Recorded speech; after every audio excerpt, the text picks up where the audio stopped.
வெயில் காலத்தில் heat stroke என்ற வெப்பவாதத்தில் இருந்து பாதுகாத்துக் கொள்ள பொதுமக்கள் குளிர்ந்த பியர் அருந்துவது நல்லது என்பது ஒரு மாயக்கதை என மருத்துவர் சுலைமான் எச்சரித்துள்ளார்.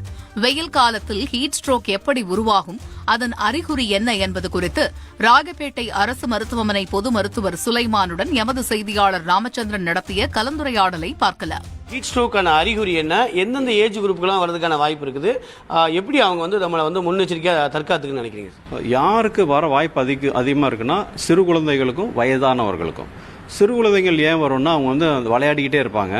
அவங்க அந்த ரெஸ்ட் எடுக்க மாட்டாங்க. அவங்களுக்கு அந்த அந்த உடலில் உள்ள நீர் போகிறது பெருசாக தெரியாது. அதே மாதிரி வயசானவங்களுக்கும் அதே நிலை தான். அவங்க அவங்கள கேர் பண்ணிக்கிறதுக்கு அவங்களுக்கு தெரியாது. ஸோ அவங்களுக்கு வாய்ப்பு இந்த மாதிரி ஹீட் ஸ்ட்ரோக் வர்றதுக்கு உண்டான ஹீட் ஸ்ட்ரோக் இல்லைனா ஹீட் ரிலேட்டட் இல்னஸ் வர்றதுக்கு உண்டான வாய்ப்பு ஜாஸ்தி. அது தவிர வெளியே வேலை செய்கிறாங்க இல்லையா, அந்த வெயிலில் உடல் உழைப்பு ஜாஸ்தி கொடுக்குறவங்க, கண்டினியூஸாக ஹீட்டில் வேலை செய்கிறவங்க, அவங்களுக்கு வாய்ப்பு அதிகம். ஓகே, இந்த காலகட்டத்தில் எவ்வளவு லிட்டர் சராசரியாக தண்ணீர் எடுத்துக்கணும் சார்? நம்ம உடம்புக்கு எவ்வளோ தேவைப்படும் இந்த ஹீட் வேவ்? இல்லை, அதாவது தண்ணீர் ஒவ்வொரு இண்டிவிஜுவலை பொறுத்து தான். நம்ம வீட்டிலே உட்காந்து ஏசியில் உட்காந்து வேலை செய்கிறவங்களுக்கு கம்மியாக தேவைப்படும். வெளியே வேலை செய்கிறவங்க டெஃபினட்டாக 4 to 5 litres per day minimum தேவைப்படும். ஏன்னா அவங்க அது நான் சொன்ன மாதிரி நம்ம பாடியே அது கேட்கும். நம்மளோட உடம்புல இருந்து நீரும் சோடியமும் பொட்டாசியமும் உணர்ந்து இந்த வேர்வை மூலமாக வெளியேறதுனால நம்ம பாடியே கேட்கும். இது குழந்தைங்களும் பெரியவங்களும் இந்த வயசானவங்களும் அதை செய்ய மாட்டாங்க. அவங்களுக்கு அந்த சென்ஸ் இருக்காது. ஆனால் அவங்களுக்கு ஜாஸ்தியாக இருக்கும்.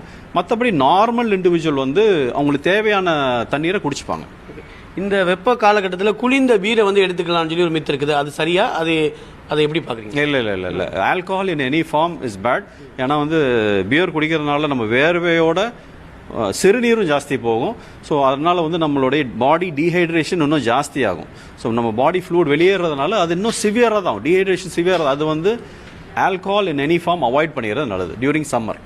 Satyabama Institute of Science and Technology, Chennai and Sri Perumbudur.